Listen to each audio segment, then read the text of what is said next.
Hi friends, Vijayas dish of the day എന്ന ഈ YouTube ചാനലിലേക്ക് എല്ലാവർക്കും സ്വാഗതം. ഈ വീഡിയോ ഇഷ്ടപ്പെട്ടാൽ ലൈക്ക് ചെയ്യുകയും ഷെയർ ചെയ്യുകയും ഈ ചാനൽ സബ്സ്ക്രൈബ് ചെയ്യുകയും ചെയ്യണം. ഇന്നത്തെ നമ്മുടെ ഡിഷ് പച്ച ഏത്തക്കയുടെ തൊലി കൊണ്ടുള്ള ഒരു തോരനാണ്. നമ്മൾ സാധാരണയായി ചിപ്സിന് വേണ്ടി ഏത്തക്ക എടുക്കുമ്പോൾ അതിൻ്റെ തൊലി കളയുകയാണ് ചെയ്യാറ്. എന്നാൽ അതുകൊണ്ട് വളരെ നല്ല ടേസ്റ്റ് ആയിട്ടുള്ള ഒരു തോരൻ നമുക്കുണ്ടാക്കാം.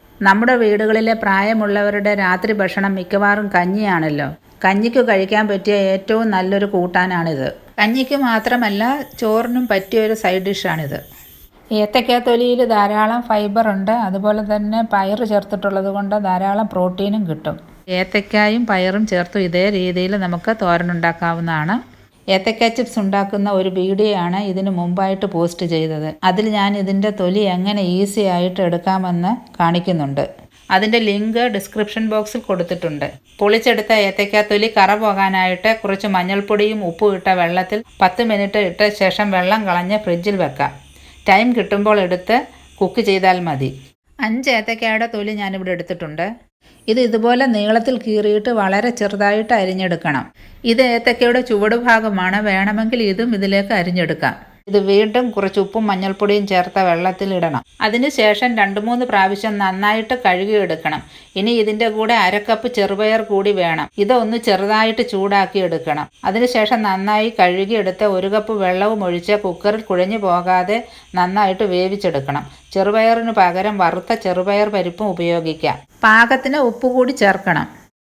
തോരന് ചതച്ച് ചേർക്കാനായിട്ട് ഞാനിവിടെ 1 കപ്പ് തേങ്ങ എടുത്തിട്ടുണ്ട്. അതിൻ്റെ കൂടെ ഒരു 6 വെളുത്തുള്ളി അല്ലി എടുത്തിട്ടുണ്ട്. ഇത് ചെറിയ വെളുത്തുള്ളി അല്ലി ആയതുകൊണ്ട് 6 എണ്ണം എടുത്തു.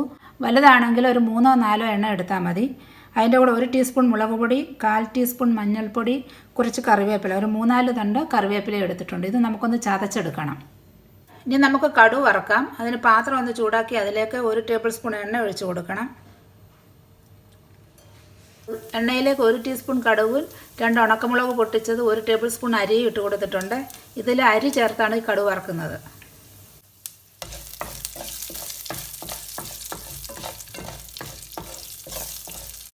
ഈ കടുക് പൊട്ടിയിട്ടുണ്ടെങ്കിൽ നമുക്കിനി ഇത് ഒരു സൈഡിലേക്ക് നീക്കി വെക്കാം.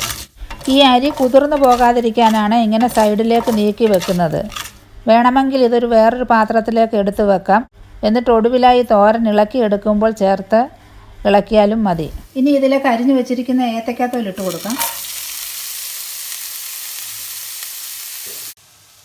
ഇനി ഇതിലേക്ക് ആവശ്യത്തിന് ഉപ്പും 1/2 കപ്പ് വെള്ളവും കൂടി ഒഴിക്കണം. പയർ വേവിച്ചതിൽ വെള്ളമുണ്ടെങ്കിൽ ഇതിന് പകരമായിട്ട് ആ വെള്ളം ഒഴിക്കാം. ഇതിൽ നമുക്ക് അടച്ച് വേവിക്കണം. അടപ്പ് മാറ്റിയ ശേഷം ഇതൊന്നിങ്ങനെ തിരിച്ചിട്ട് കൊടുക്കണം. മുകൾവശം എല്ലാം അടി വരത്തക്ക മാതിരി. ഒരു മീഡിയം തീയിൽ വെച്ച് വേണം നമുക്കിത് വേവിക്കാൻ. അടിയിൽ കരിഞ്ഞു പിടിക്കരുത്. ഇതിപ്പോൾ നന്നായിട്ട് വെന്തിട്ടുണ്ട്. നമുക്കിതിലേക്ക് ചതച്ച് വെച്ചിരിക്കുന്ന തേങ്ങ ഇട്ട് കൊടുക്കാം.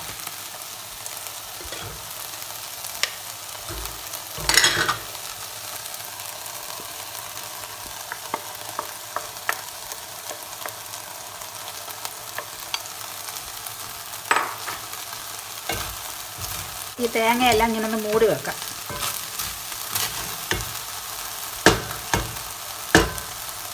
ഇനി ഇതിലൂടെ വേവിച്ച് വെച്ചിരിക്കുന്ന പയറൂടെ നമുക്ക് ഇട്ട് കൊടുക്കാം. പയർ ഈ ഒരു പാകത്തിൽ വേവിക്കണം. ഇത് നമുക്ക് ഒന്നുകൂടി അടച്ച് തേങ്ങ വേകുന്നത് വരെ വെക്കാം.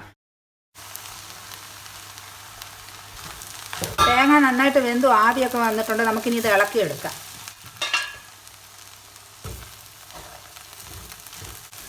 നമുക്ക് ഈ തോരൻ ഇതിലും എളുപ്പത്തിൽ മറ്റൊരു രീതിയിലും ഉണ്ടാക്കാം. അത് പയറൊരു 3/4 വേവിലെടുത്ത ശേഷം അതിൻ്റെ കൂടെ കുക്കറിലേക്ക് ഈ ഏത്തക്ക തൊലി കൂടി ഇട്ട് ആവശ്യത്തിന് ഉപ്പും ചേർത്ത് വേവിക്കണം. അതിനുശേഷം തേങ്ങ ചതച്ചതും കൂടി അതിലിട്ട് വെള്ളമുണ്ടെങ്കിൽ അതും കൂടി വറ്റിച്ചെടുക്കണം. ഒടുവിലായി ഒരു ചീനച്ചട്ടിയിൽ കടുക് വറുത്ത് അതിലേക്ക് ഈ വെന്ത തോരനിട്ട് ഇളക്കി ചിക്കിയെടുക്കണം. ഇവിടെ ഞാൻ ഈ പയറും ഏത്തക്ക തൊലിയും സെപ്പറേറ്റ് ആയിട്ടാണല്ലോ വേവിച്ചത്.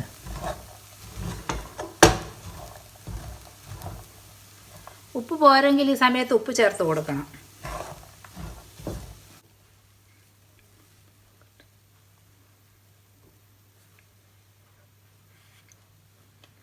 പാകത്തിന് ഉപ്പൊക്കെ ഉണ്ട്. തോരൻ റെഡിയായി. ഇനി നമുക്ക് സ്റ്റൗ ഓഫ് ചെയ്യാം. എല്ലാവരും ഇത് ട്രൈ ചെയ്ത് നോക്കണം.